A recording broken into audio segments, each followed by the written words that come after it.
Anong tawag sa mga ganitong tao 'no, yung mga ganitong tao na may pinag-aralan pa naman.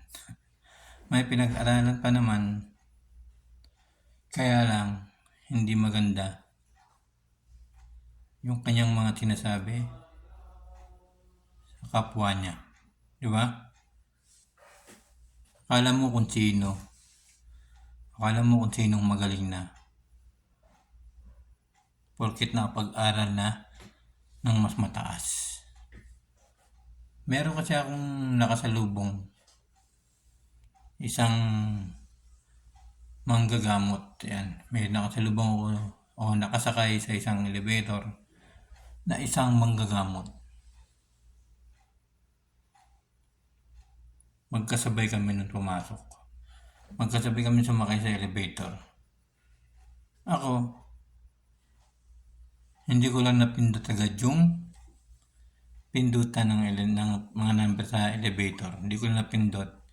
Bigla nagsabi ba naman na,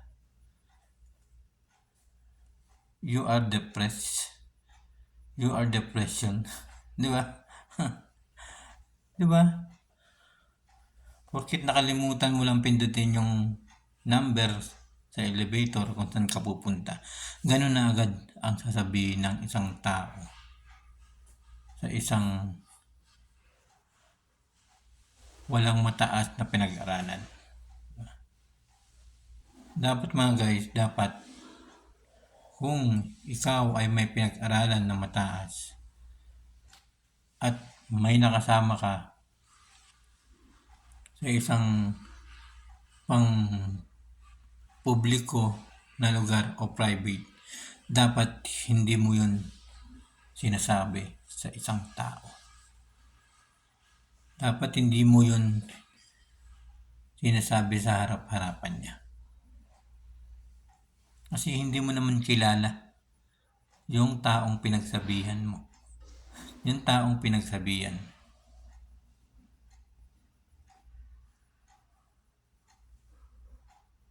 Hindi mo naman siya close. Hindi naman kayo magkaibigan. Di ba? Tapos sasabihin pa ng isang may pinag-aralan na isang manggagamot, "You are depressed. You are depression." Kung meron daw akong sakit na depression. Kaya dapat, kung may pinag-aralan ka na mas mataas, wag kang magsasabi ng ganon sa hindi mo kakilala. Kasi hindi mo alam kung siya pa ang merong mas nakakaalam, na may kaalaman na mas malaki.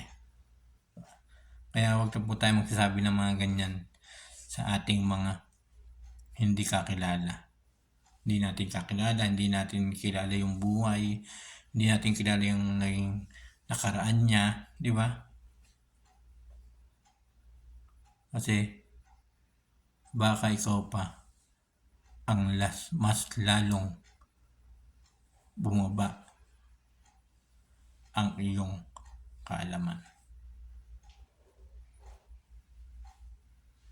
Sabi ko lang yan mga guys.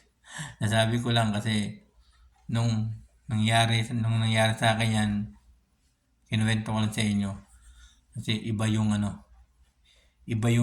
nakita ko sa kanya. Parang naging mayabang. May pinag-aralan lang na malaki ay naging mayabang na siya, di ba? Naging mayabang na sa kapwa niya.